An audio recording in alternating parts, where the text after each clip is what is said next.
What is up, everybody? Welcome back to another live Pin the Gas podcast on this beautiful Saturday, early afternoon, morning time if you're in California right now. And ladies and gentlemen, I got a special one for you today. It's an absolute honor to sit down with my friend and legend, Deion Campbell, in the hot seat today. Welcome to the show, Deion. Thank you very much. Thanks for having me. Listen, the honor's all mine. Big shout out to John Wrighty for making this all happen, introducing us together. Yeah. Absolutely. So listen, we got a lot to talk about. It's an honor to have you on here. But before we get into this episode, it is sponsored by Next Level Financial. Take control of your financial future. Get your complimentary financial analysis today by Seth Starnes. And yeah, Deion, man, welcome, bro. I know I already said that. I'm super excited to be here. I know you're excited. We had a great chat before we went live. So, man, let's get into it. Tell us where your beautiful journey started on two wheels. Oh, yeah. So my dad raced motorcycles. So out at the legendary Willow Springs. Everyone has someone that raced out there. So my dad raced out of Willow Springs in AFM a long time ago, and I basically grew up at the track. I was very, very little, and then his best friend / my godfather was his mechanic. Then he went to school, and then he ended up going on to being a superbike mechanic for Muzzy Kawasaki. So yeah, I kind of grew up at the track. So everybody, Muzzy, man, what an honor, right? Yeah. So he did some tuning for Yates, Aaron Yates, and and Doug Chandler. So I basically grew up at the track around motorcycles. So I loved it. And then when I was 2, my dad got me a Z50 for Christmas. That was awesome. So I rode around with him. And then I did a couple flat track races when I was on the Z50, but then they closed it and I was just too small to actually race. So I went on to bicycles. And then I went from bicycles from when I was 4 to 10. Did a lot of racing there. I went factory.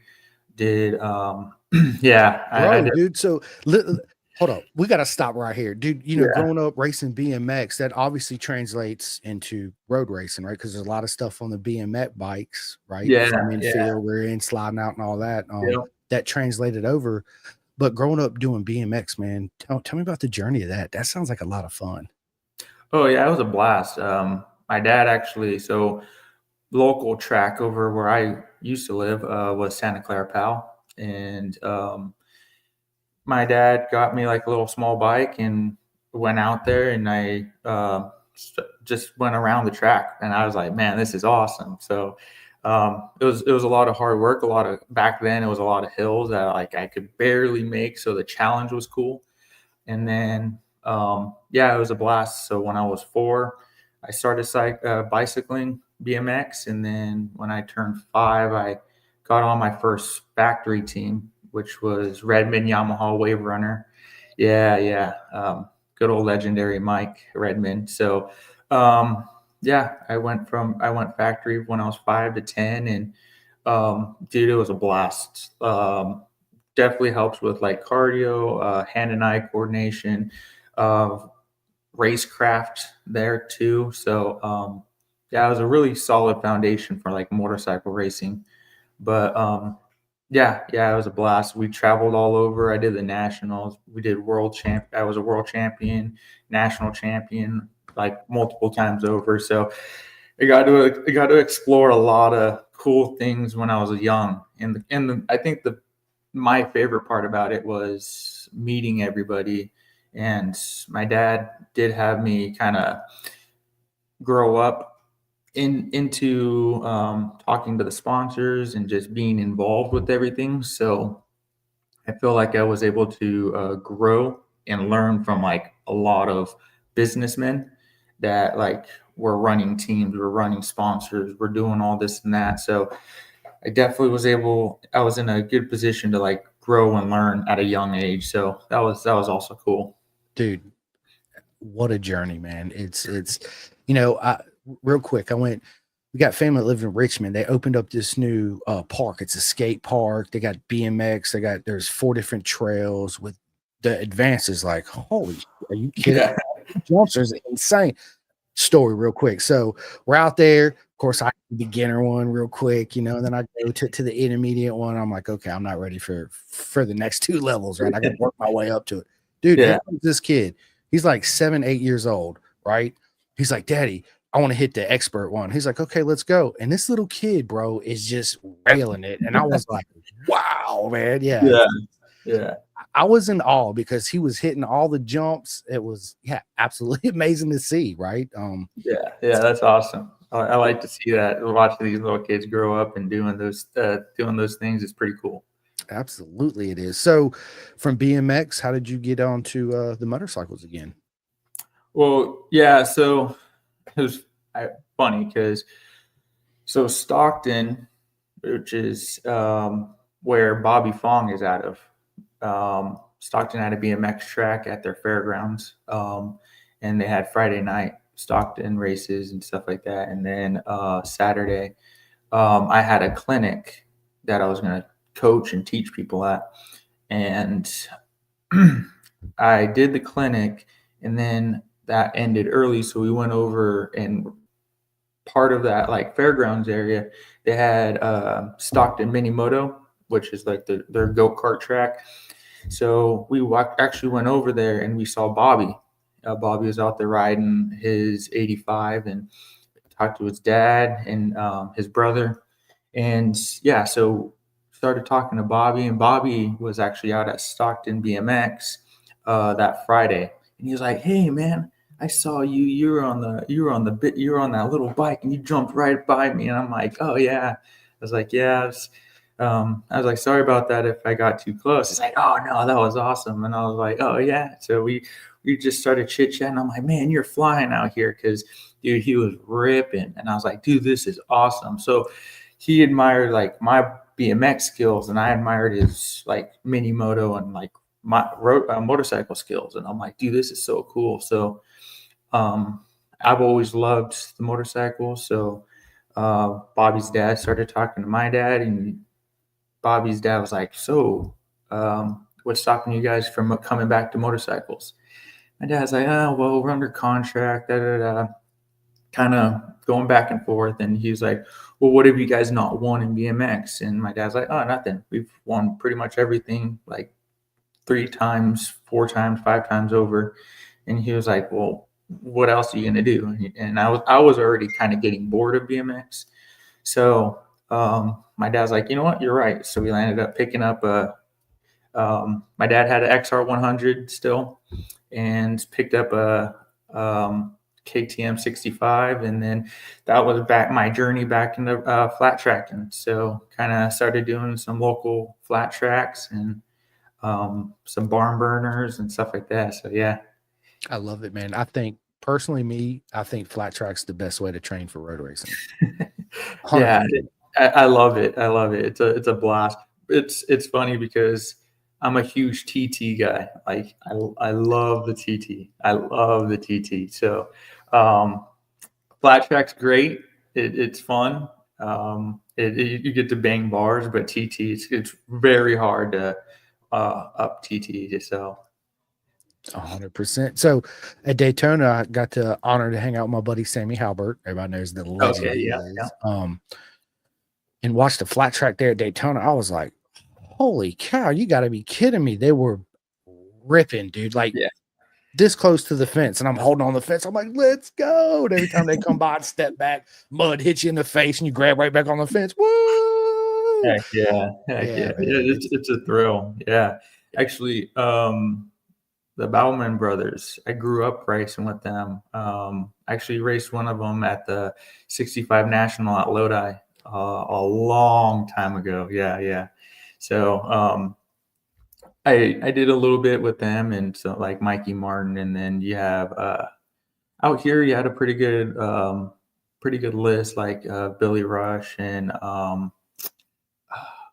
Brad the Bullet Baker. yeah, yeah, Legend. Baker. I didn't get to ride with him, but he's quick and he's a good guy. He's fast. He's So super fast. Yeah, yeah. I had the honor to have him on my podcast. I was supposed to go out and hang out with him at the MotoGP race this past year. Okay. this year. Yeah, yeah. But I had wrist surgery, and I'm like, dude, I'll be out of surgery like 7, 8 days. I'm good to fly. They were like, yeah, absolutely not. You cannot fly. So I didn't Really? end up. Yeah, yeah. They said because I broke my ulnar bone, my TFCC tendon completely snapped in two. I had some ganglion cysts, so they go in there and cut all that up, put a pig tendon, yada yada yada. And they told me that I would be really susceptible to blood clots that could cause a stroke or a heart attack. And I was like, yeah, I can sit on the couch watching on TV, Makes sense. Makes sense. So Yeah. yeah, man, absolutely. Look, we got John in the house right now. He says, "My God, Deion, what is up, John?" How you doing, buddy? Man. Yeah. So, and that flat track and mini moto racing is, to me, is just the two best things you could ever do as far as seat time to practice to, go road racing for sure. Yeah, yeah. It's definitely dirt definitely has a very particular skill set that it helps you with, and then mini road race for sure, because it definitely gets you that feel of pushing on that terrain. So there's definitely a difference between that front slide on a flat tracker and that front slide on a road racer. So you you have to balance those two out. Yeah, that's that fine flat track. You're always on that fine edge of losing the grip and grip, losing the grip and grip, and keeping it in that sweet spot. Right. Same thing Yeah, in road racing. The front slide, you pull it back a little bit. It slides, you pull it back again to find that optimum grip and the feel that yeah, you need for you to push to do what you do on the track. 100%. yeah, yeah. 100%. So, racing flat track, getting back into it with the legend Bobby Fong, rubbing elbows and out there on the track, Yeah, right? What yeah. led you from there? What led you to, obviously road racing? Did you do any club racing or? Yeah. So, I actually did some. So Bobby sold me his 85, and I kind of went into that journey. So I grew up racing with Cameron Bouvier for the most part. That was my like Cameron, Ryan Kearns, uh, Thomas. There's a few. Joey Pasquarello. That's when Joey was huge into Huge. supermoto and road racing and stuff like Whatever that. happened to Joey? Do you know? I know, but Oh, there's, yeah, okay. you you Okay. you went yeah.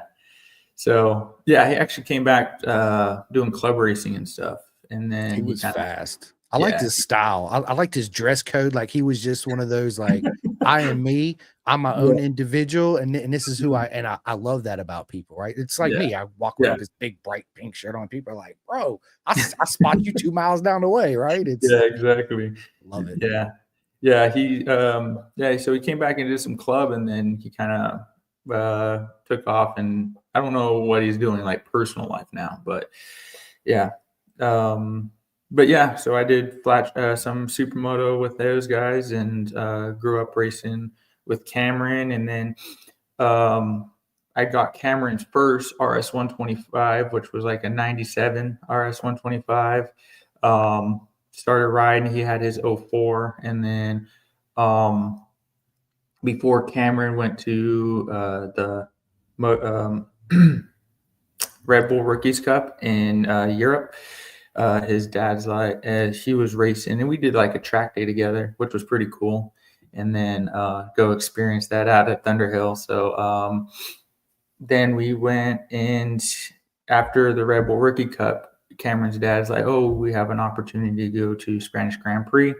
He's like, "You guys have our 97. Do you want the '04?" So we landed up picking up Cameron's second RS 125. And then, yeah, kind of did some USGPRU, and um, kind of ran into some problems, personal life problems. And then I had to take a small break from it. And then um, got support from San Jose Yamaha, and Mike Perfetto stepped up and definitely helped me pick up a new bike. And then he started kind of sponsoring me with AFM, and then I was running AFM for a while, and yeah, it's kind of where it kind of grew from there. Went from AFM, and then 2016 I did my first Moto America race out at Atlanta. So yeah, it was cool, a long time ago, but yeah. coming from, club racing, anytime you go to a club race, it is serious, but it's so laid back, right? You hear the 5 minute mark, you're like, dude, I got plenty of time. I'm Yeah. not in a rush, right? I'm good, right? Yeah. Then you show up to Moto America, it's like this schedule, this schedule, this schedule, this schedule, this schedule, and you're trying to wrap your head around it. You're like, me personally, I don't really have a whole lot of time to sit and chill like I do at club racing, right? It's go, go, go, go, go, go. Did you find that a little bit distracting when you first got in Moto America because of the time schedules? Not distracting per se. I think it was an adjustment. It was a small adjustment. Like there was little things that you need to have done within a certain time frame, which like tire changes, you have a small window to get your tires done. Like you don't have that luxury to come in and like, hey buddy, like here's my tires, because they have so many people to handle. So the tire windows, making sure that you have your spec fuel taken care of. So there was a little bit of an adjustment there, but I think the scheduling definitely helped. Like when you're on track, when you have to be at certain places, definitely made it a little bit easier because you basically set your times, highlight everything you need to take care of, and then you already know, okay, I need to get all my stuff done before this time, because as soon as we're out, we're going. I actually found that to be better for me because when I go club racing and stuff, they're like, this is the tentative schedule, and then take my Dr. Thunder. Deion, this is my son Rossi. He'll be at Cycle Gym. No, I did not take your Dr. Pepper. Hey, you gotta have the Dr. Pepper. Gotta have a DP, baby. Yeah, exactly. But yeah, it definitely made it structured. And then when you go to like some club races, they're like, oh, this is the tentative schedule, and then they could be 5 minutes early or 20 minutes late. So it's kind of like, I think it definitely helped out. There's sometimes it kind of gets in the way, but it definitely feels like it helps for the most part. Yeah, it's definitely different and unique in its own way, but I could see where there's absolute advantages to having a preset schedule. Like, okay, this, especially with all the chaos that goes on with all the classes that pertain for that weekend too as well. So yeah, man, good stuff. We got John says TikTok to Road America. Let's go, baby. Let's go. Real quick on that note, listen, everybody going to Road America, do me a favor, stop by, say hi to Deion, get a hat, get a shirt, get a sign poster. It's much appreciated. Everybody loves it. Deion loves it. The whole team loves it. Show your love and support. It really means a lot. It really does. It means more than what you fans thinks it means. It really does.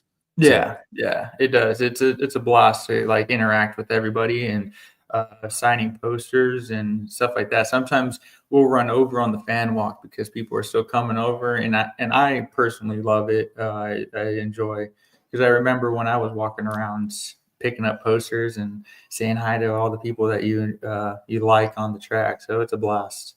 It's man. It is. It's in me being a fan. I was always that unique, oddball kind of like when I'd come up to you, Deion, right, as a little kid, I'd be like, Deion, I wouldn't even talk about nothing about racing, right? I'd be like, I'm gonna ask you later, do you read any good books? What's for dinner tonight? And everybody just stops and looks at me like he's not asking anything about racing, right? He wants to know something personal about me, which in my own personal mind, I guess views and opinions kind of takes your mentality out of this, so focused in the racing to put a bright smile on your face, to have a real genuine conversation for that split 1 second and then go back into that, okay, more preload, blah, blah, blah, blah, blah, and all that stuff. So it's just a little distraction kind of, but it's a good one. So yeah, I think it's a good distraction, but I also think it's being able to connect with your fans as well at a personal level, because we all have that love for racing. That's why we're at the track, and we love motorcycles. So that love is always going to be there. So it's like that's really cool. But I think it's also pretty cool to be able to connect with your fans. Like you guys both like a certain food, or you guys both listen to this type of music, or like what's your hype music and stuff like that. So it's like, it's pretty cool to be able to connect in that type of way. 100%. And then they're fans and friends for life. So next time they come try, like, what's up, Deion? You'd be like, oh, hey, Mark, what's happening? Yeah, Yeah. exactly. Same thing with this fan club I'm talking about. Well, we'll get into that later, right? So we're definitely doing that. So we got the legend Michelle. What is up, Michelle? AGV Sports Group. She says Deion is a great guy. Enjoying watching this one from Italy. It's always an honor for you. That's so awesome. Thank you. Yeah, she's her and her dad are absolutely amazing. I actually had them on. We talked about the whole Pakistan, everybody sending everybody messages, for leather suits and all the knockoffs and all that. So yeah, good stuff, man. So first year Moto America, you said 2016? Yeah. So I have first and only, pretty much. So I showed up to Atlanta, and I'd never been to Atlanta. First time ever at Moto America. And then there was a mix-up because this was once 600. It was 600 Super Stock and Super Sport. So you had two groups, and then I didn't know like how the scheduling goes, and I wasn't on the first schedule. So I was like, I went to go roll out because I was like, I'm in stock 600, so I should go roll with them. And they're like, oh, you're not on the list, you can't come out. I'm like, okay. So I'm like, I must be in the second. They're like, you must be in the second group.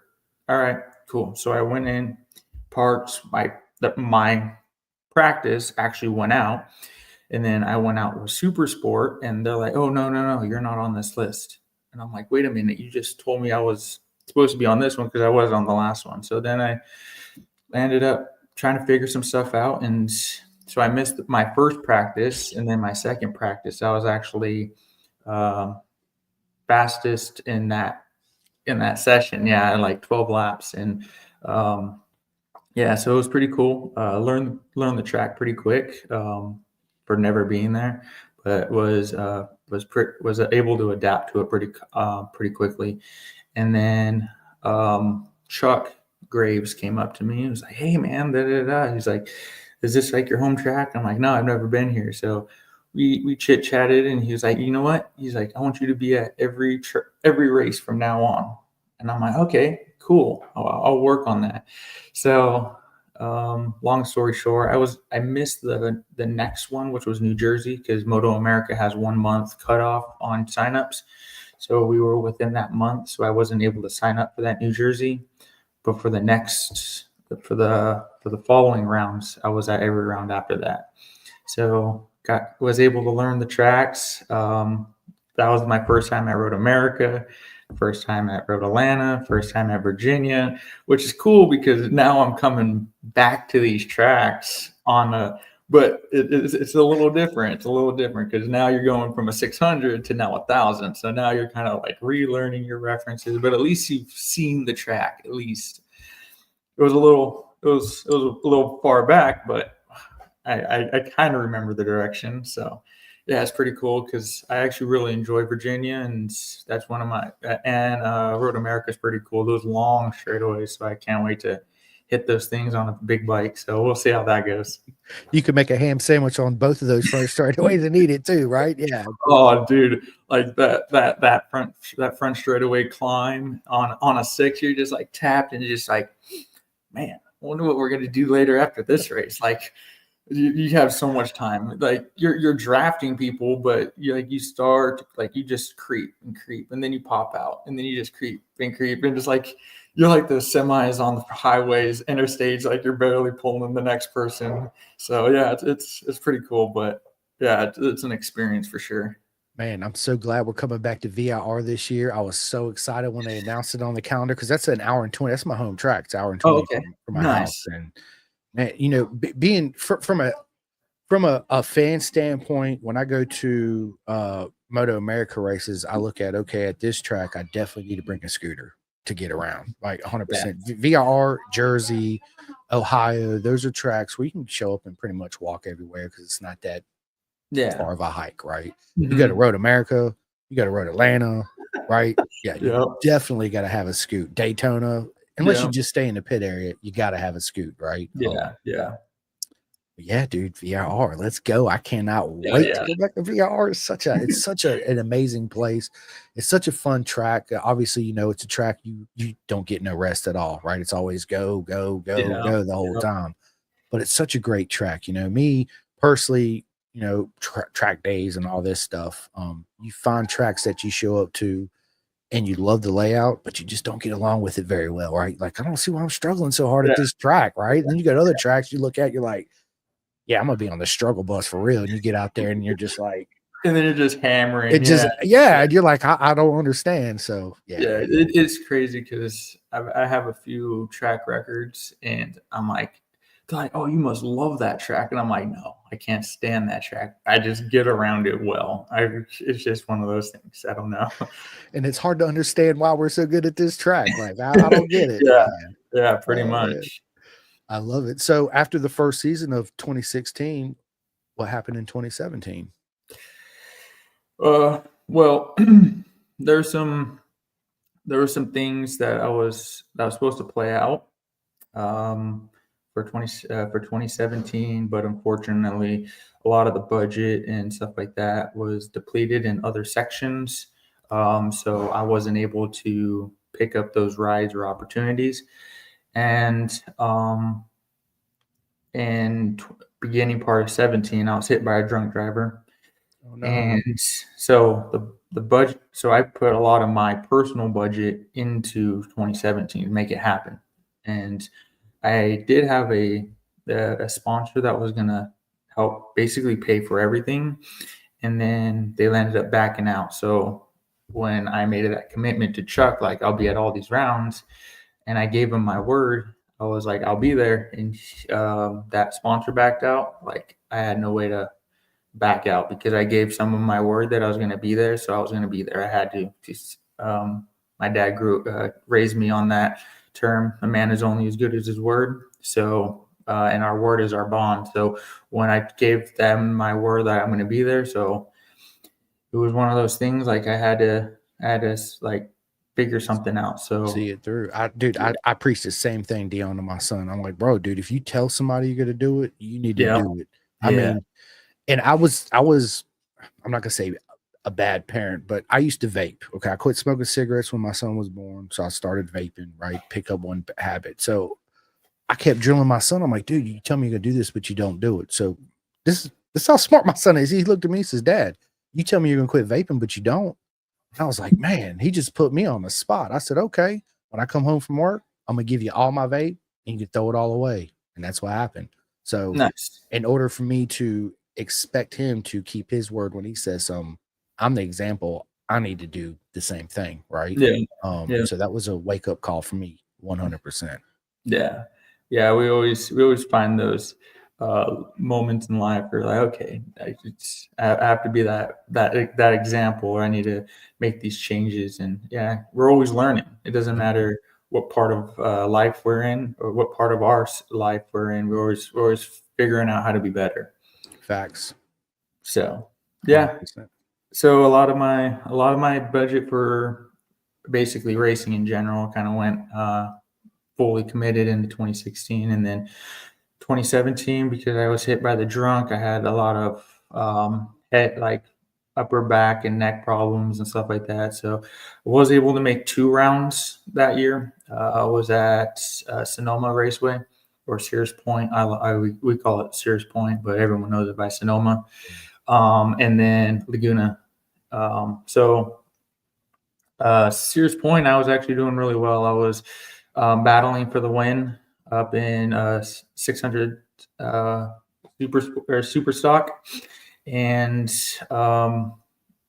it was crazy because it was Uribe, Ort, me, Aguilar. We're all battling it out, and Braden just got by Uribe. I got by Uribe, and I think because Braden was still, I don't know if he kind of misreferenced where he was at going into the last turn. So I was like sliding the bike to try to miss him because he got on the brakes a little too early.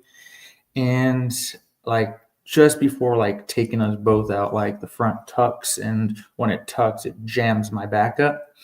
So I like shoot wide, like 4 guys get under me, and then I get back in. I think I got 5th that round or that race, but like the last 2 laps, I was like in so much pain. So kind of reflared up that injury. Laguna, I had to have like a chiropractor out there that was like every time I was getting off the track, they were kind of readjusting me and trying to take care of me.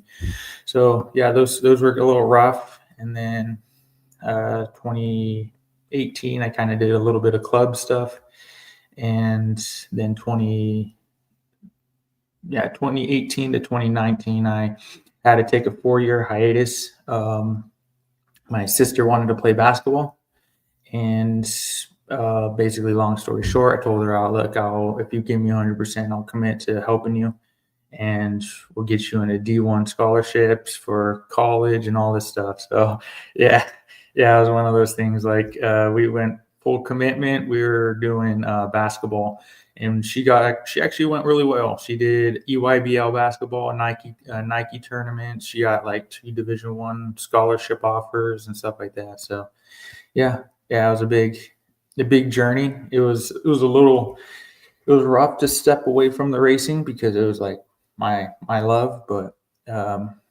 I'm a huge family guy, so it's like it was family first, so I had to take care of that. 100%. I'm the same way, man. Family first and foremost. That's Yeah. And I tell people this. That's the main reason why I do this podcast is for my son. That way, if I was to drop dead right now, he can always go back and listen to me and watch me do these podcasts and do what I love to do. So yeah, I'm 100% committed with you on that. And I don't want to say it's rare to hear that, but it's awesome to hear that. It really is. It's yeah. it. I find like I think a lot of people are they kind of like, okay, racing's like 100% like that. No ifs, ands, or buts about it. Like they commit completely all the way, and I'm one of those guys. Like as soon as I was able to come back into my racing, it was again 100% full commitment. Everything was 100% for that. But motorcycles will always be there. I will always be able to throw my leg over a bike. But my sister's window for getting a collegiate ride was closing quickly, and I already had a lot of success in like road racing and flat track and stuff like that, because I was having lap records and championships and stuff like that, and in flat track too. So I wanted her to be able to strive and be great. So I was like, you know what, we have 4 years. Let's put our head down and take care of it. I love it, man. That speaks volumes of who you are as a person too. It's nothing but love, man. I freaking love it. I do, man. It's because it's rare that you'll find an individual that loves the sport so much that's willing to sacrifice it to go help their sibling out to realize their dreams, right? And put their dreams on hold to go help them. And that's, bro. Yeah. Mega, as I always say. I appreciate that. Thanks. Yeah, no problem, man. Again, that's rare. And that speaks volume of who you and your family are. And we need more families like you. Yeah, it's definitely, I love my family dynamic. So my dad's still fully engaged with my racing. So he's my mechanic. He takes care of me. We actually work together. So we started our own business and we're working our business together. So yeah, it's one of those things like, I definitely go with that ideology, like families that ride together and do activities together, stay together, because they're pretty solid together. So it's definitely one of those bonding moments. I think that's one of the blessings with racing or bikes in general. It's like everyone could do it, like all the way from moms and daughters and dads and sons. It's pretty cool. Oh, it's I call it our beautiful circus, right? Because that's what it is. It's a beautiful circus, and it's the same circus around the world. It don't matter if it's BSB, ASBK, whatever it is. It's all beautiful circus. But I also tell my friends it's the only circus in town where the clowns got to pay to play, right? Yeah, exactly. Sure. Exactly. It's crazy because when I first started this, and this is when everyone was actually making a pretty good paycheck. And I was like, everyone was like, "Oh man, are you doing this to make money?" I'm like, "Nah, because I love it." And then when the industry kind of folded up from under itself and people started paying for it, it's like, this is how much I love it. I'm paid for this to be out here. So yeah, it's one of those things. Like we try to get sponsors to kind of alleviate that pain that we have to go through.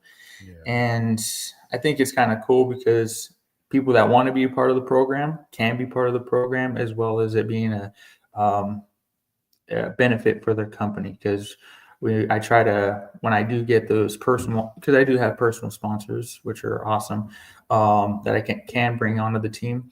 I try to elevate their business as much as possible, get as much exposure, try to get them get that notice for them, because I'm just like my family dynamics. I feel like their success is my success. So like if I'm doing my job and I'm taking care of them, then it's all works out for everybody. 100%. You know, and there's a stigmata with that word sponsorship, right? It's like nobody likes to talk about it. It's that evil word mid-season. You're like, oh my God, I gotta, kind of come up with this extra funding. I Yeah. tend to look at it as friendships. Hey, I need to build new friendships, right? Because Yeah. that's what it is. It's not, just a company doing here. It's hey, these are my people. This is, my friendships coming on, and this is their products. Let's go, right? Yeah. Yeah, exactly. Yeah. Love it. And I think that's where a lot of my so-called sponsors is basically they're friends. They're essentially people that I've met, and we're really cool together. We chat, we have a good time, and they believe in my story. They believe in what I'm doing, and I believe in what they do, because I think that dynamic of putting, because I hold my personal values, and I want to make sure that my personal values kind of align with their values, because I feel like I don't want to sacrifice my values to kind of just for that quick buck. So I think the friendship and the moral values and all that stuff kind of correlate, and I think it's one of those things, like it definitely has that family or friendship dynamic that definitely helps everything kind of come together and make those long-term relationships, rather than just like, oh, I need like a tax write-off this year here. Like it's Here's more 10 of like, grand, whatever. yeah, Right? Yeah. exactly. So it's one of those things, like I pride myself on having those friendships and those relationships. That's huge, especially not to lose yourself in the whole. And it's easy to do sometimes, oh man, I need this to make it to here. I'll go ahead and, lower myself down just to get that, just so I can make it to keep my name, blah, blah, blah, blah, blah. But there's another side to where you're like, nope, I got to stay true to myself, right? And everybody else that wants to come along feels the same way. And that Yeah. builds a certain type of friendship, right? And Mhm. a long-term friendship too, as well. So beautiful. I love it, Yeah. man. I Yeah. love Yeah. it, Deion. I love your headspace. I love your energy. I love the way you think and the way you approach things. It's in absolutely proper mango. I 100%. appreciate that. Thank you. Thank you. You're Yeah. welcome. It's definitely like it always goes to go back to your foundation, like how your family values are, how everything's like how you're raised and stuff. So I have to put it all towards like my dad putting in his hard work, giving me all of his blood, sweat, and tears to make sure I was successful in my racing, and also making sure that I'm having those values. So I have to give him a big shout out for that. Thank you, Dad. Big shout out to you, Dad, for sure. 100%. So was he in Atlanta when I was there, when we were there? Yeah, my dad was there. But he stays pretty quiet. He's the one that's like looking over everything, doing the spring changes, geometry changes if we have to, wipe downs, making sure we're not coming up with any leaks, or just in general. I love it. I love it. Well, I can't wait to meet him at VIR because that's the next race I'll be making is Okay. Virginia. So Yeah. when I'm there, you already know I'm gonna come seek you out, get that picture, get that autograph, get that T-shirt and all that, and be an honor to meet your dad too as well for sure. Come through. You and any other fans could come by, get some waters and kind of hang out, and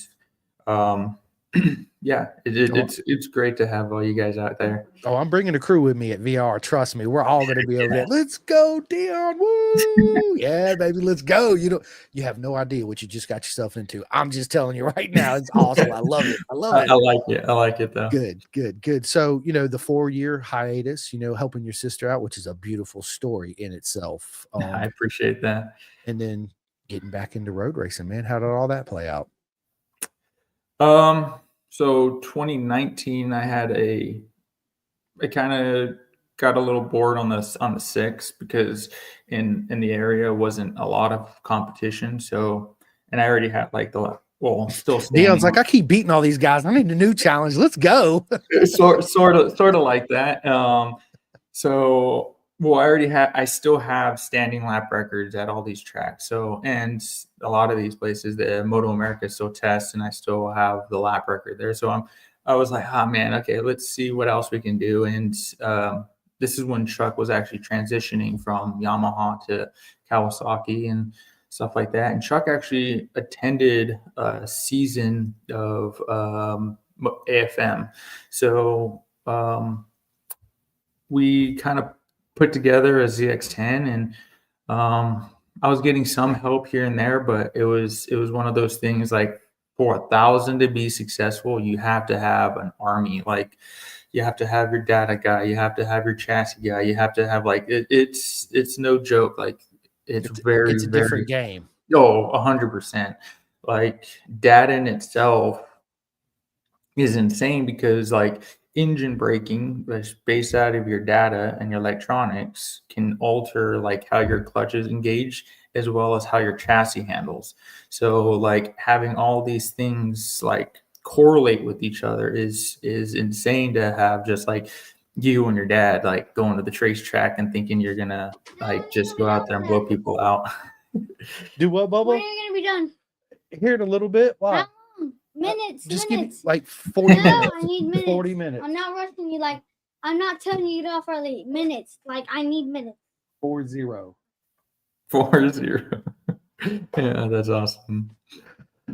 Sorry about that. My son, he always pops up in here, No, that's awesome. Which I love it, man. Because yeah, awesome. So the reason why he's saying that, because tomorrow's my birthday, everyone. So happy early birthday. I appreciate it. And we're having a cookout. All my friends, they're having a cookout. They actually, because I had my wrist surgery, I can't mow or weed eat the lawn, so they all come over here and mowed and weed eated for me today. And, nice. They got burgers and dogs and all that good stuff. So that's awesome. I like to hear that. That's a good time. Absolutely, it is. But anyway, let's get back to the story. So I was so 2019, I was struggling on the ZX10, and I was like, you know what?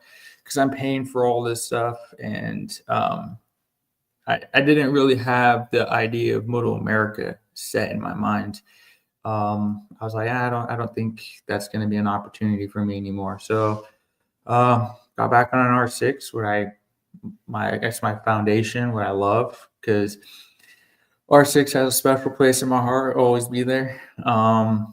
It definitely suits my riding style very, very well. And I went back out there and was doing some racing. So I was kind of having a little bit of electronic problems, and that kind of led me asking Bryce from BPR a little bit of help. I'm like, hey man, I'm having these problems, because this was the 2017. So when you have auto blip and the quick shift stuff, I'm pre-auto blip, so I could use the clutch. That's no problem. But when you have auto blip intermitting, and sometimes you're if it shuts off and then you go back to using the clutch, and then the auto blip comes back on, now when you're pulling the clutch, it just messes up the whole bike. So which it makes it way harder to ride. So I'm like, hey man, I'm having these problems. He's like, yeah. And he comes over and he helps me here and there. And,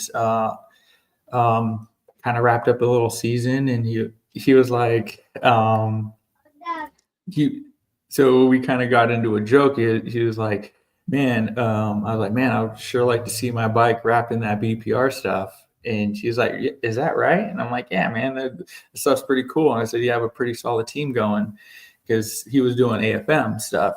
And he was like, I was like, yeah, that'd be pretty cool. And he was like, oh, well, let's talk. So we landed up talking, and I ended up getting my stuff wrapped in BPR, started kind of pitting out of BPR, started working with him. And that's where I joined the team. And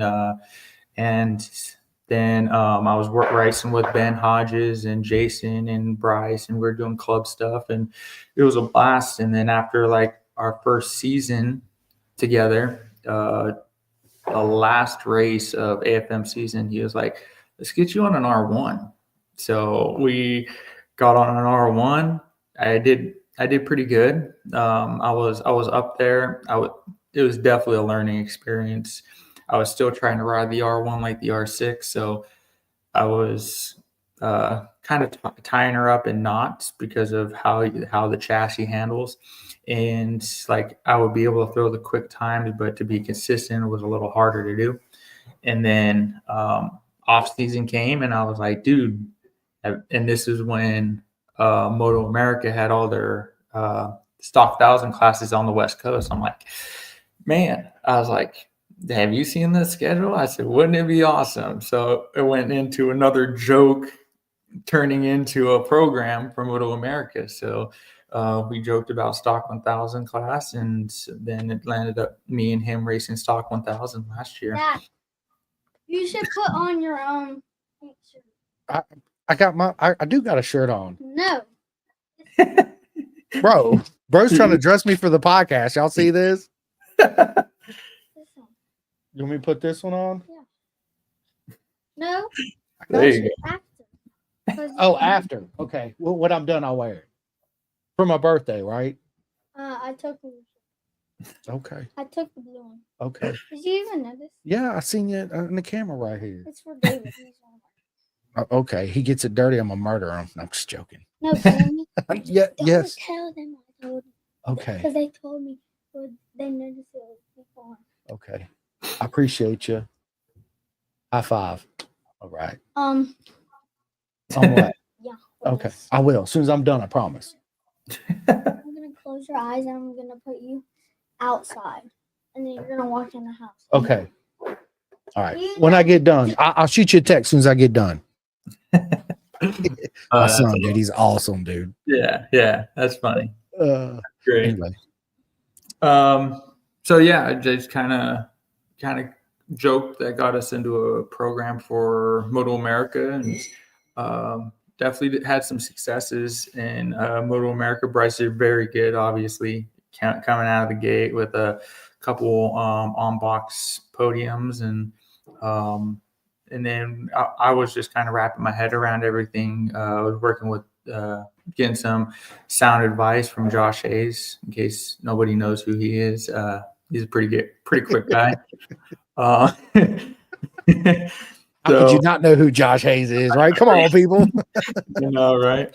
But yeah, so he was kind of giving me those off-track references, like, oh man, he's like, you're kind of overriding the bike.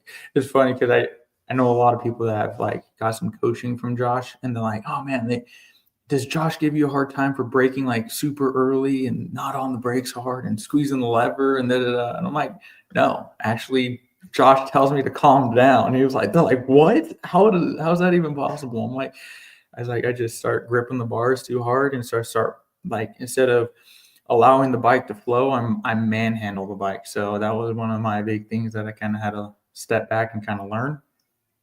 And Josh was helping me with that.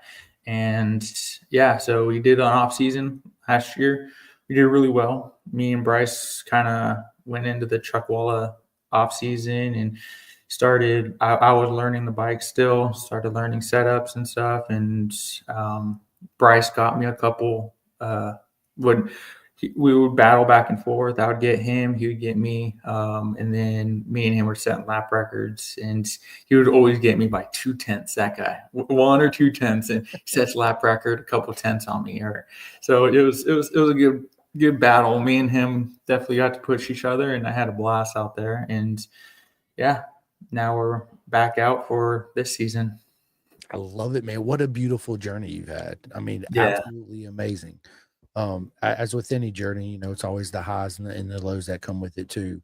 But to get, who would have thought, Deion, dude, Josh Hayes is actually coaching me. Like this is a dream right here, right? Like I'm actually here doing this. And then going from, getting into 2019, meeting Bryce, BPR, it happened so quick.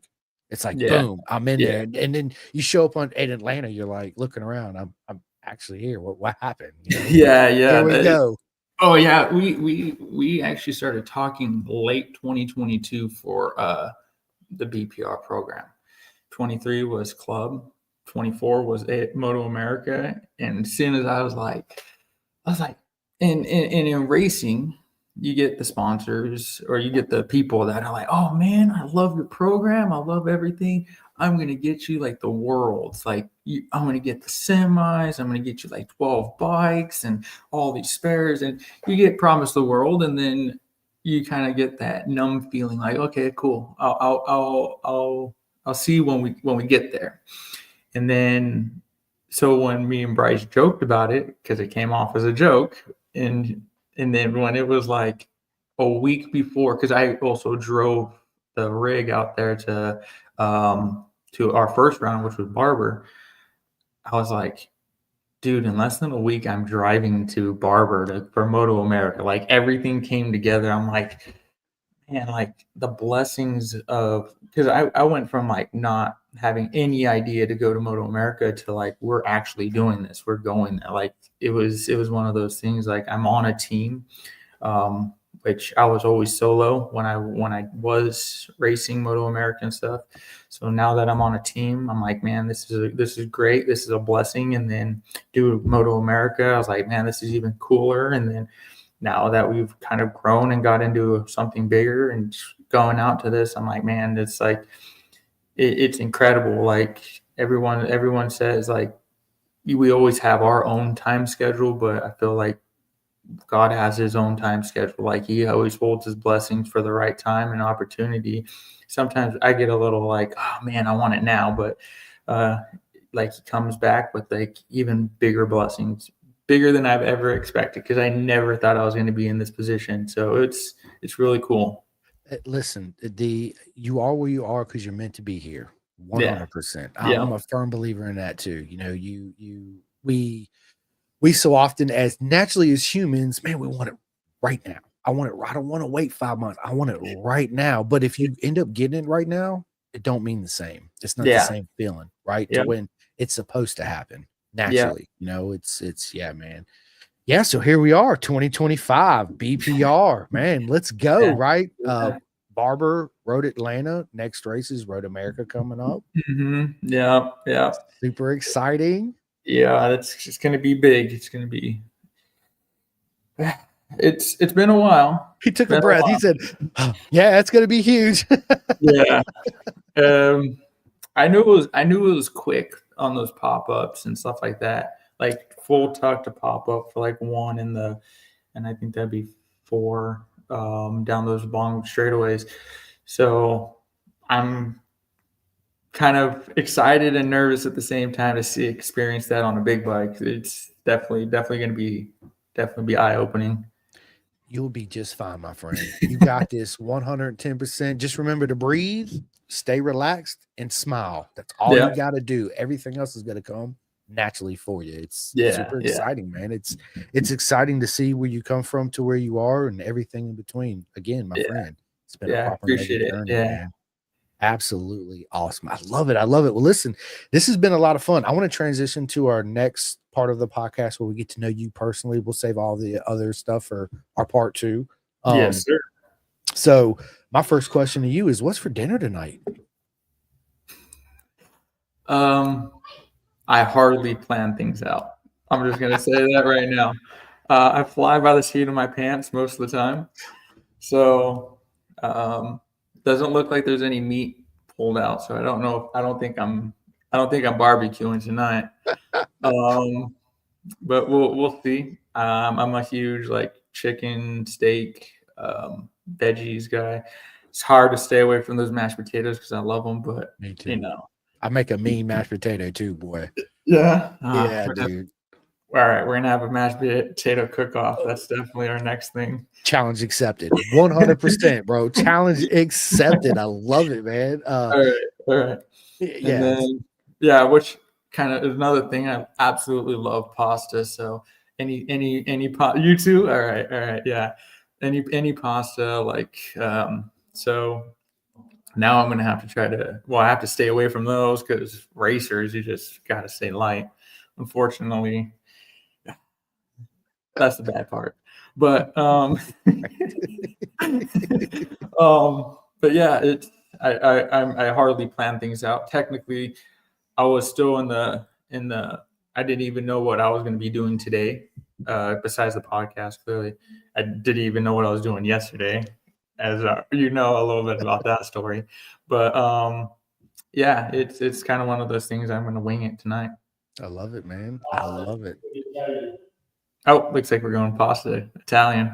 I love it. Yeah, a good fettuccine carbonara or something. Yeah, let's go. Yeah, big ziti. Yeah, chicken. man. Yeah. I make my own marinara sauce, man. So I get to cooking for my mom. So I tell the story. Dude, I was fat, bro. I weighed 200, almost 80 pounds. I was a 40 waist. I'm in a 34. I'm about 215 right now. So you're coming down. Yeah, all that from But you obviously. cook amazingly. You're definitely one of those good cooks. I'm a cook. I make my own homemade salad dressings. Like, yeah, I got into it. Yeah. So for me and my personal journey, as far as the whole weight loss go, is I woke up one day and I was like, man, I need to really start listening to what my body's telling me when I eat certain foods. Right. I think this is part of my personal journey to lose weight. And once I started doing that, it was a long process. Man, the weight just started coming off. So when you eat something, your nose gets stuffy, or you start sneezing, it's because your body's having a reaction to something you're eating. You need to figure out what that is and eliminate that, right? Yeah, man. So you also have to check the inflammation and your joints and all that other stuff. So yeah, it's definitely one of those things. Like you're always learning. Like I said before, like it doesn't matter where you're at because your body's always changing. So sometimes you could eat this and then out of nowhere your body's changing. It's like, nope, can't have that anymore. Facts, 100%. So you mentioned you and Dad work together. What do you guys do for work? Yeah. So it's kind of funny. So my high tech professional name, I call it a collateral transfer engineer. In like basic terms, I'm a repo man. I like it. You don't pay, I'm coming to get your car. You hear me? Hey, not only am I fast on the track, I'm fast at night. I'm telling you. Yeah. So we repo cars. So we work with the banks. And actually, cool thing is I got my Class A license to drive a semi for the race team, which also can translate into repossessing semis. So growing the business as well. So that's one of my things that we're doing is we branched off of one company because we were running with a friend, and we were branching off and basically putting on our own branch, our own location, and taking care of all that. So yeah, that's a work in progress. I think it's always going to be a work in progress because we're always trying to grow, but yeah, it's pretty cool. Well, I wish you and your dad all the success, my friend. 100%. I appreciate that. Yeah, man. No problem. No problem. So obviously I asked you before the podcast if you're a coffee drinker, and you said, yeah, because you was drinking coffee, right? Yeah. So dude, tell us something we don't know about you at all, Deion. But I don't know. I'm pretty. I think I'm pretty open. I just like when I was a little kid, I wanted to be a professional drummer. I can't stand broccoli or. No, actually, when I was a little kid, I've always wanted to race motorcycles. So I think that's all. That's all of our. That's every racer's dream from like when they're young. Did you ever want to be like MotoGP world champion or? Yeah, I've always wanted to go to GP, World Superbike GP. I think from like the RS 125 days and stuff like that, and how I personally ride and how I would really like to ride, I think like Moto 3 and Moto 2, or actually Moto 2 specifically, because I could be a little bit more aggressive. I feel like my riding style kind of suits Moto 2 style. But yeah, I've always wanted to do GP. And then something that I don't, unless you're like really, really close, and I'm mostly from with my military buddies, is I'm a huge supporter of our military. So people that serve and try to kind of get recognition for the 22. So, 22 veterans commit suicide. Yep. So I'm a huge supporter in that to try to bring attention to that. Anyone that's I like to support our military veterans, businesses, and just bring notification. Like there's some nonprofits that kind of bring veterans out to dirt tracks and stuff like that. So like off-road riding and motocross and stuff like that. So I try to bring notification for them and just their standard businesses like t-shirt brands and coffee brands and stuff like that. So it's one of those things I don't tell a lot of people about, but yeah, I'm a huge supporter of our military because these guys make the ultimate sacrifice to keep us safe and keep us free. So it's one of those things, like it's a huge thing to me that to let them know, hey, I really appreciate what you guys do out there. I love it, man. I feel the same. I'm a big supporter. Actually, my buddy Jim Whitman has a program called Vet2 Track. His whole motto is curing PTSD one lap at a time. So he brings the vets out there, on the track, puts them on the bike, gets them with like-minded people. And Nice. yeah, man, dude, listen, I feel like we as Americans don't do our military people any justice at all. Like we need to rethink that whole process, especially, when we send them out there and they make all these sacrifices and they come back and we don't have programs set in place to help them deal with everything they dealt with out there, plus come back to somewhat civilian life and trying to wrap their whole mind around that. And yeah, Deion, much love, dude. I'm with it 110%. Everybody listening need to do better. Yeah. That's the biggest thing. There's some programs out there, but I feel like I feel like there's a lot of programs that, well, I think a lot of these guys are trained as well to, like, if you're seeking that help and you feel like they're not considered strong per se, even though like all their structure gets dismantled. Like when you come back in civilian life, you don't have like that structure of like, this is when you eat, this is where you do, this is everything, like is all mapped out and stuff. So going from that to like kind of a chaotic environment, it's kind of hard to get your head wrapped around. And I know a couple guys that are like, oh yeah, that, and then you guys get a hard time, like, oh, if you go to med or something like that, if you get injured and you want to go check out the med or go see the doc, people will give you a hard time. So it's like when they do have to go see it, they don't want to be, I guess, per se, given a hard time or be thought of as weak or something. So I think it's one of those things like we need to be better, and I think we also need to support those guys and to say, hey, man, I understand you're going through these problems, and it's not a weak per se thing. It's one of those things like we just need that help. Like sometimes I think a lot of these people need the help to kind of understand, like, we support you, and you're not going to get a hard time for seeking that help. So 100%, and sometimes, man, what helps more than anything is just a simple conversation. Hey, how you doing? Yeah. How you doing today? What's going on? Yeah. It's it makes a world of a difference. It really does. That human interaction. And that's why I'm such a big hugger. That's why I hug everybody, because it's better than a handshake. You get a big hug, it's that real human connection, right? Yeah. Yeah, it makes a world of a difference. You know, if just that one split second changes the mindset of somebody and you don't realize it. And when you Yeah. walk away, their whole day is completely changed, right? And yeah, so I'm Yeah. with you, man. 110% that Yeah, those welcoming hugs, because handshakes are mostly business. So you could shake hands with anybody, but um, when you bring in that energy of like positivity and you're giving them that hug and embracing and letting them know, it's without saying it, letting them know like I it's appreciate you. okay. Like, It's yeah, it's okay. okay. Yeah, it's okay. It's definitely one of those things that change people's energy. Yeah, Like a I love smile. it. Like a smile. Yeah, that facts, right? Now I love to do that. I freaking love it. It's it's one of the most amazing things you could do for somebody, and you don't realize it again. It's yeah, absolutely, man. So let me ask you this, bro. What's your worst habit?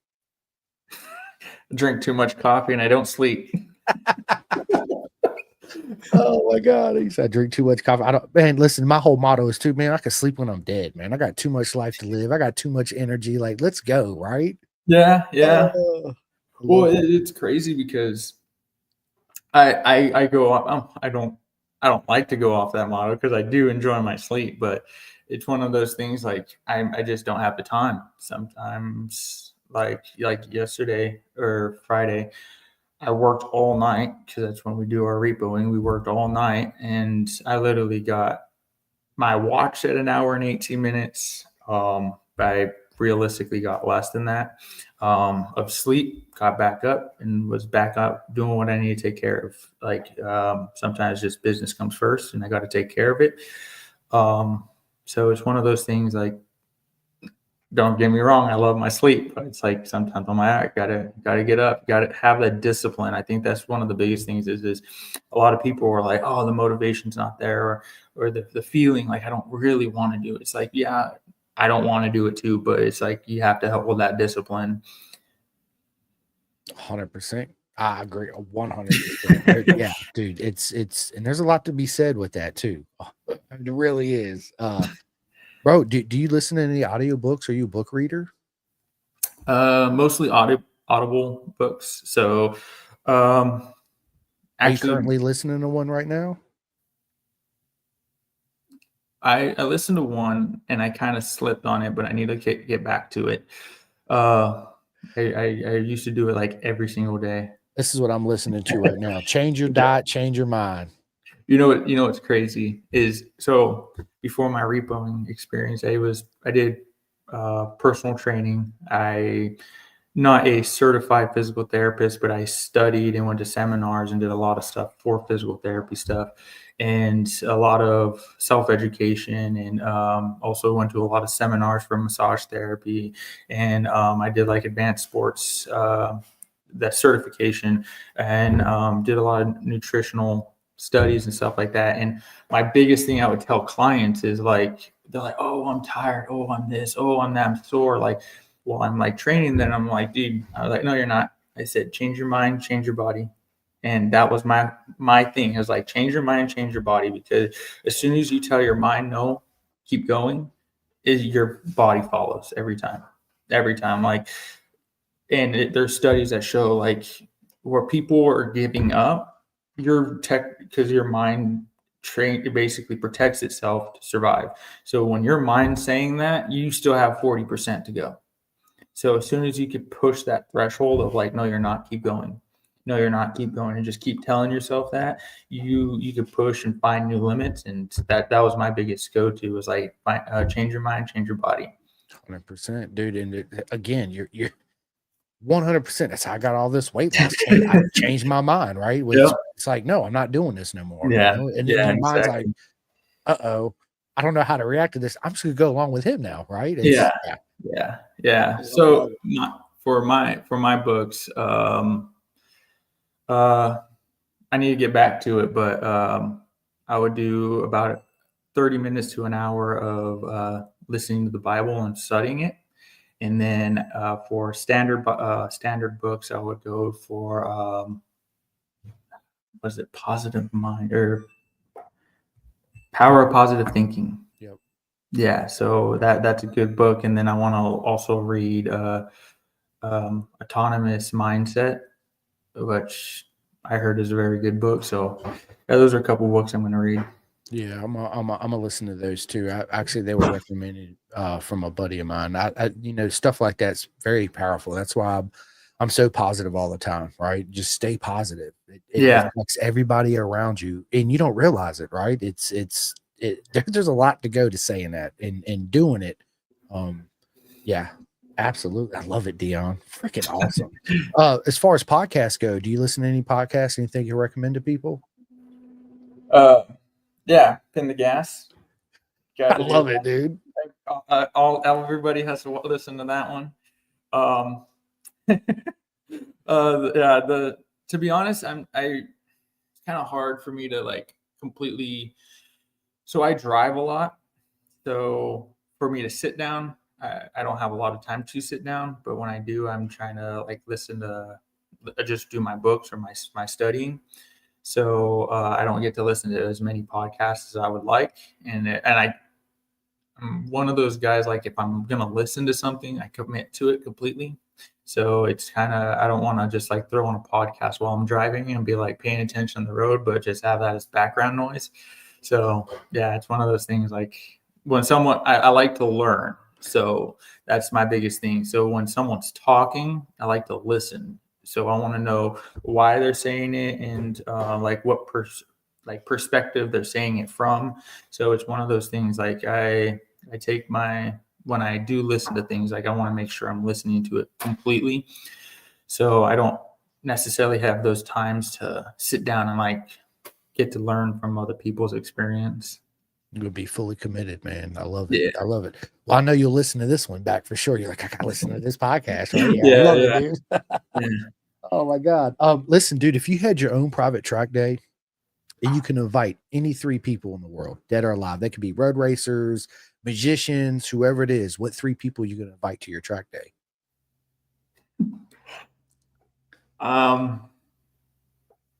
Shoot. That's a solid question. Actually, the people I've met are pretty much the people I kind of look up to. So Kenny Roberts, like I text him all the time. So he's a super cool dude. Legend. And I'm not a huge not per se like a starstruck type of person, because I know everyone's human and we all put 100% into our craft that we try to get to, or what we're doing.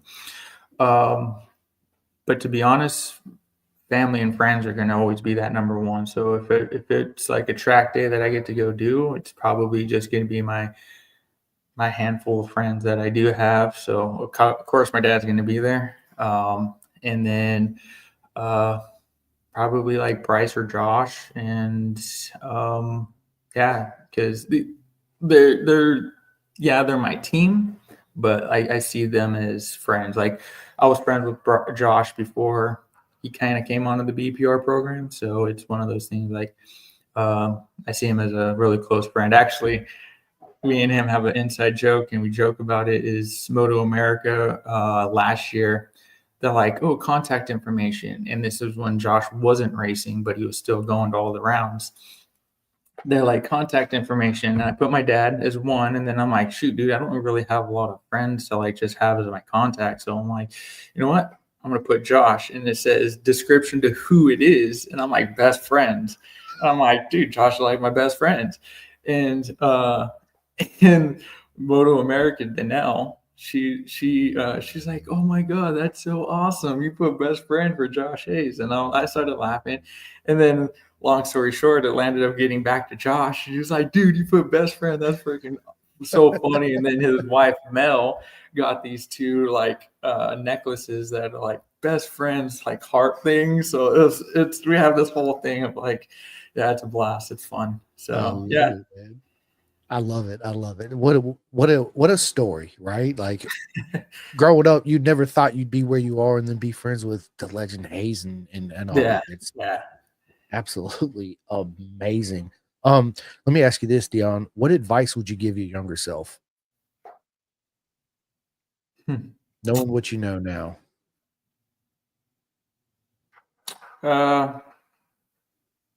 Do everything the same. And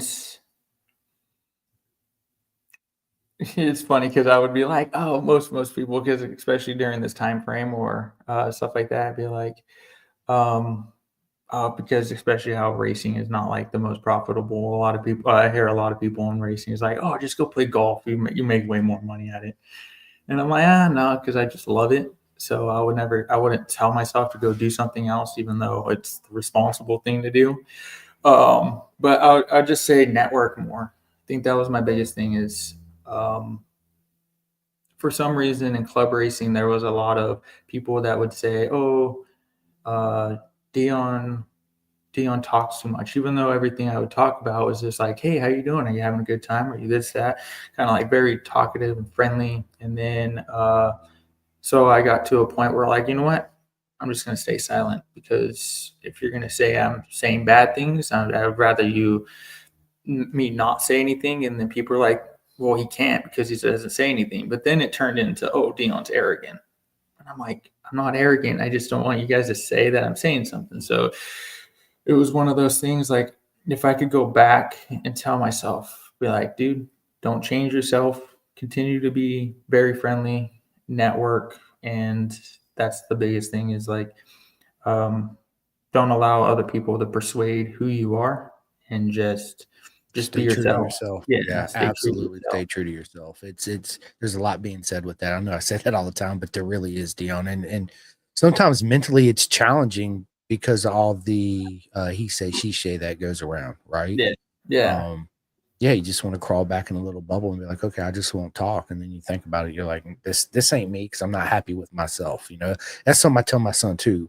Man, you got to be truly happy with yourself, bro. yeah, 100%, right? And in yeah, order to be somebody's true friend, you got to accept them for their positives and all their negatives. You got to love them as a whole person, not just what you like about them. yeah, yeah, You can't yeah, stop being their exactly. friend or decide I don't like them because this is what they do. No, you got to love them wholeheartedly for everything. Yeah, And yeah, exactly. I think there's a fine line for that as well, because I think as a good friend, I feel like you also have to have that, hey man, like you should be better by changing this or this, and try to like be constructive with it. I think accepting everything is not always the best thing, because I don't want to go up to like my buddy's an alcoholic and be like, hey man, you want to go drink? Like yeah, you're no, at yeah. that point you're enabling a type of thing where, helping out and being constructive. And I think for me personally, when it says to straight stay true to yourself, I think that has like that back and forth as well. Like, what can I do better? How can I do better? Like, I don't think you should always lose yourself, but I also think you should, always try to strive to be a better person. 100%. Uh, do something. And I think we see this a lot, and especially social media things, is doing something out of the kindness of your heart rather than the notification of you doing something, like handing out a burger while videotaping yourself. It's like, oh, look at what I'm doing. I'm doing something nice. It's like, you should have done that because that's who you are, rather than The wanting clout. that, yeah, the clout Yeah, and yeah. affirmation of other people. Look, I got So 1,000 likes on this. yeah, Who exactly. cares? Nobody Yeah, cares. At the end of the day, nobody cares. exactly. Exactly. Do it because you want to do it, and it speaks volumes of who you are as a person. Yeah. Yeah. 100%. Yeah. Yeah, I for Christmas we go down and to all the unfortunate kids that don't their parents are in prison or whatever it is. We donate Mhm. toys and I give my clothes away. I go down to I don't go like Goodwill and all that because they just sell it to make a profit, right? But I'll go Yeah. down to the homeless thing and be like, dude, here's 5 bags of clothes. There's pants, there's sweatshirts. Here you guys go. Appreciate it. And yeah, it's I love the feeling and satisfaction of helping people out. It's Yeah. just something about it. It's yeah, again, we need more people like you in this world, my friend, for sure. I appreciate 110%. that. It's Yeah. the whole mentality too. Do you watch the Isle of Man, TT or BSB or anything? Um, so like I won't watch like a full race or something like that. Like I kind of see clips of it here and there.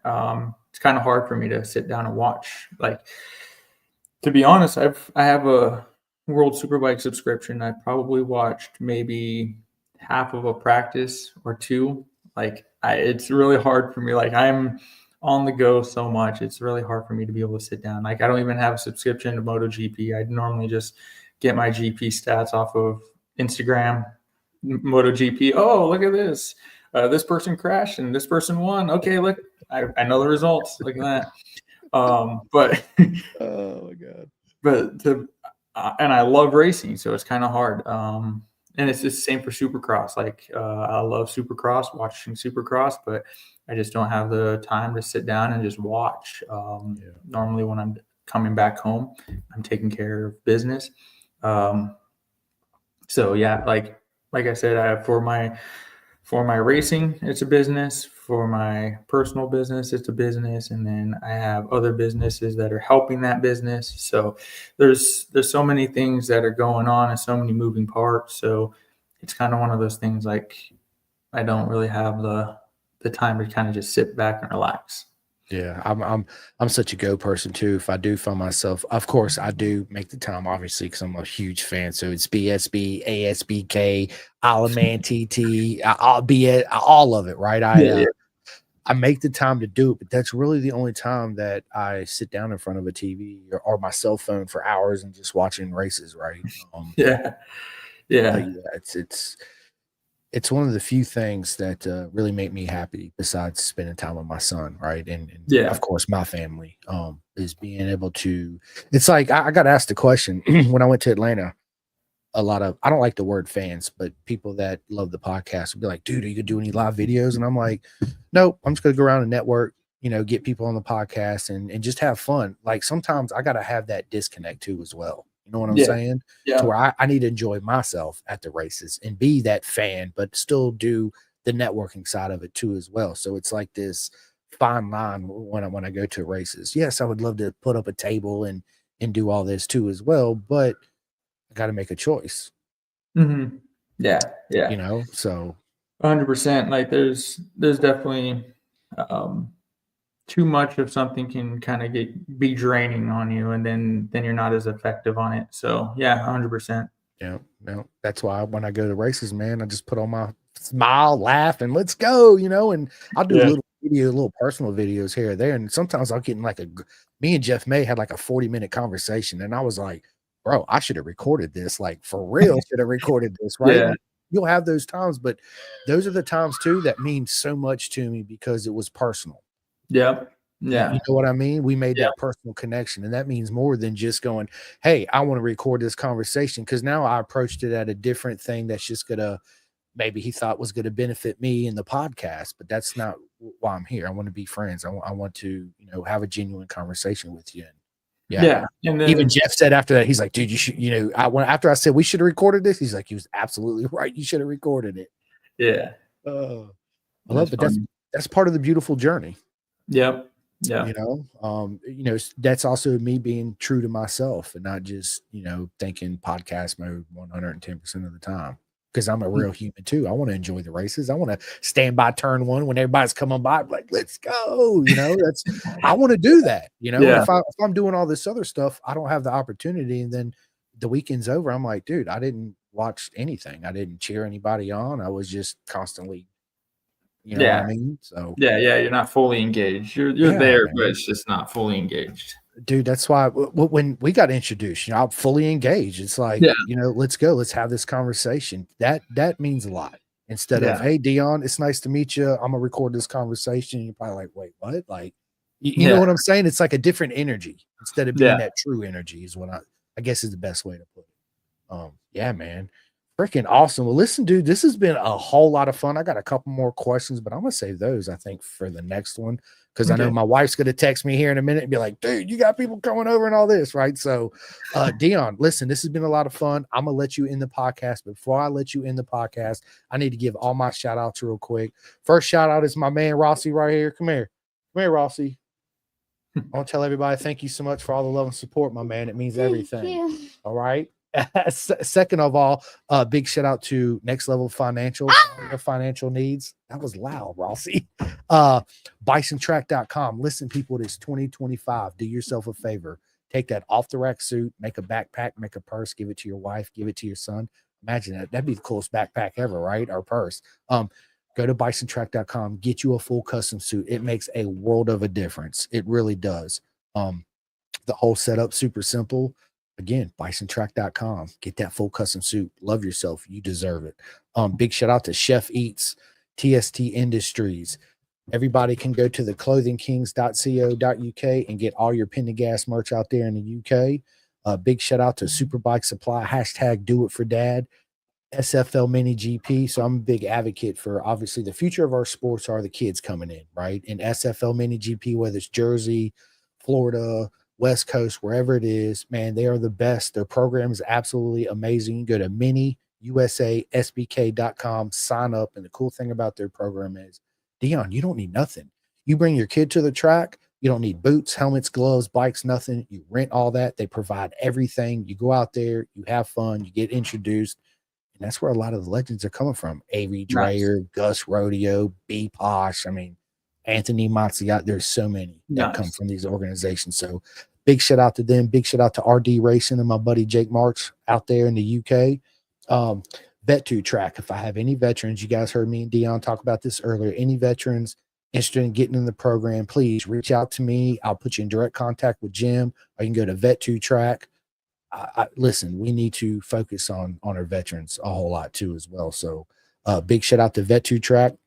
For all your sunglass needs, Flying Eyes Optics, you can go to the website, use the discount code Pendergast, also with Chef Eats too. Flying Eyes Optics, the sunglasses are super cool, Deion. They're actually made here in America. They're made in Austin, Texas. They are actually made to wear underneath your motorcycle helmet, right? So, you know, sometimes you ride, you got a helmet on or a bicycle helmet. It puts pressure points right here on your head, right? And it gets uncomfortable. Well, these things, dude, they're absolutely. I actually started hiding them because my wife and all her friends, they steal them all the time. And they disappeared for about a month. And I finally got them back. So I'm like, no more. So yeah, they're absolutely amazing. One thing too, I want to say is, listen, you show up to the race event, you go to a track day, endurance racing, bring more than one undersuit, right? You got to have multiple undersuits. Yeah. I will tell you, right? It's something we learn when we get in the sport. Just giving you advice. I have a buttload of undersuits.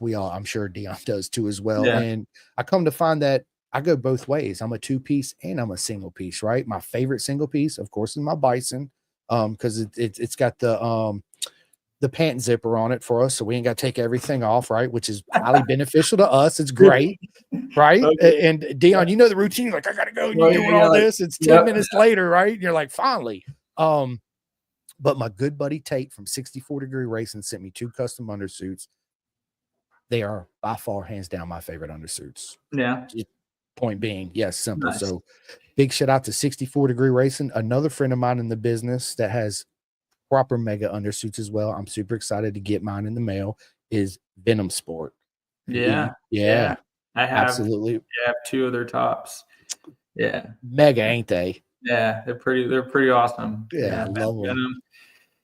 Venom's pretty cool, and she's actually she's located out of the Bay Area, so she's super nice lady. It gets it custom, gets it done quick, and gets it out there. Yeah, so you guys stay tuned. I actually got her coming on the podcast. She's been on before, but it'll be an update one. Yeah, so she's awesome. Big shout out to Ghetto Customs. If you're in Pennsylvania, Carnes Performance, KYT Helmet, K-Tech Suspension, RTR, Ready to Race in North Carolina, Coleman Power Sports in Virginia. I need everybody to go to Road Racing World and donate to the air fence, whether it's $5, $10, $50. It's imperative that we have these air fences. If we did not have the air fences, the corner marshals, and the ambulance on track, guess what? We're not going to watch Deion win. We're not having fun at the track. Yeah. So, and if you show up on a Moto America weekend and the legend Ulrich is there from M4 Suzuki with his 2-up ride, I think the minimum donation is $350. Bro, you get a ride on the back with Chris Ulrich. Imagine how awesome that would be, right? Yeah, absolutely. Pretty so big shout out to all the corner marshal workers too out there. Again, if we didn't have y'all, thank you so much for what man and woman does on the corner marshal side of things. It's work. You're out there all day in the sun. You're out there all day in the rain, soaking wet, eating ham sandwiches, right? Picking up bikes and helping riders off the track. It's absolutely amazing. So, and it's all a volunteer program. So if anybody's interested in volunteer to be a corner marshal worker, hit me up. I'll put you in contact with the people to make it happen. And yeah, plus you get the best seats in the house. Yeah. You get the best, literally the best seats in the house. So yeah, man. So listen, this has been a lot of fun, man. I'm gonna leave the floor to you, Deion. Tell everybody where they can find you on social medias, give all your shout outs to your sponsors and all that good stuff.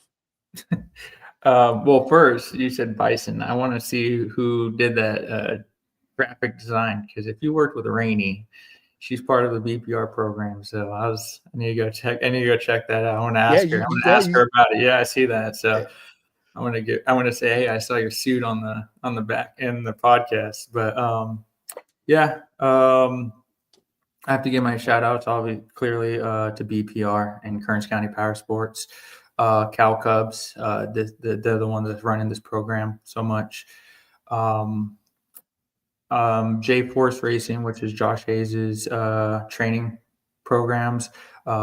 He's helped out a lot. And then have to give out to my personal sponsors, which are going to be Classic Cabinets out here in Ventura. They do custom cabinetries for like kitchens, bathrooms, stuff like that. Super great guy, super quick, very professional people, and it makes it look like really your house really special. So then I have to do Lex Vonnie, Dakota from Lex Vonnie. He really stepped up when I was in a tight position, and dude, super solid. Lex Vonnie programs helps get that funnel for these companies to grow a little bit more. It's kind of a marketing program. They help generate revenue and generate foot traffic for companies. And then Muzi, or Mizu, kind of like the flasks and stuff and tumblers and stuff like that. Mizu tumblers and stuff like that. I'm now one of their athletes, so that's pretty cool to bring them on and be able to be part of their program. And then KYT Helmets, you brought them up. Yeah, super solid guys. Love them. And then we have RS Tayachi for our suits. They took care of me when I had my get off at Atlanta. Kind of stepped out, got high-sided off, and they're there for me, and it saved me. So I'm super, super thankful for them. And then my dad, clearly for doing all the traveling and doing all the work that I could never do by myself. And then, my Instagram is just Campbell Racing 194, Facebook, Deion Campbell. And everybody can come and say hi. Don't be shy. I personally answer all my social media messages, and I try to make sure I contact and respond to everybody's message. And like I said, interacting with the fans is a blast for me. So big shout outs to them. And Man, I love it. And listen, again, everybody going to Road America, please stop by BPR, give Deion a shout out, give him a hug, give him a high five, get that picture, get that autograph, show that love and support. It really means a lot. Two more. Sorry. No, you're good. And these guys do so much. I definitely cannot forget about them. But Cascade Tire Services up in the Northwest. They do also online sales and stuff like that. So if anyone's trying to get those parts, contact them. CT Racing Services up the Northwest. And then Too Fast Track Days, which is up in the Northwest as well. Super cool guys. Mark DeGrosse and Sage Wilkinson.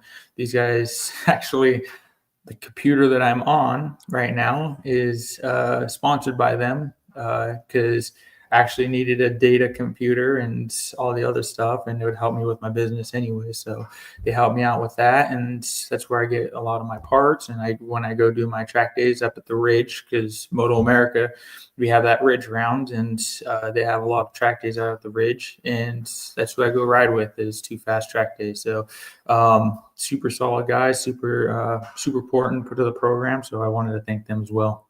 I love it. You know, it's a lot to be said. Growing up, my mom's always like, oh, it takes a village to raise a child. And I always thought to myself, I'm like, it's you and my dad. Like, I don't understand what this village is, right? But now that I have a son, I'm like, yeah, absolutely. It takes a village to raise just one kid. But the same thing applies to every child racer out there that's coming Oh, up, even adult. It takes that village yeah, to raise that racer, It right? takes a village to make a program work. 100%. Yeah, it's big. Like, to be honest, the fact that we were able to bring John onto the program to be one of the mechanics on my bike has been huge too. So it's like, it takes a village to run a program, because yeah, you could be a racer and also work on the bikes, but then you just start getting so strung out that you can't really focus on one or the other. So it takes a village to make the program work, and to have the sponsors or friendships to be part of that is huge, because like you said, a village, like it's the sport's expensive, so for us to be able to like work together and help each other out, it's awesome to do.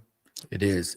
And listen, on that note, we are out of here. Listen, I hope everybody's weekend is as proper mega as you are. Don't forget, BSB is going on this weekend. You guys can watch it for free at Bennett'sBritishSuperbikes.com. You are welcome. World Superbikes racing this weekend.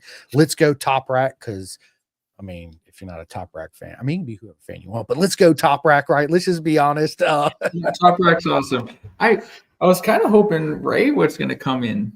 I was that Yamaha move, but listen, me too.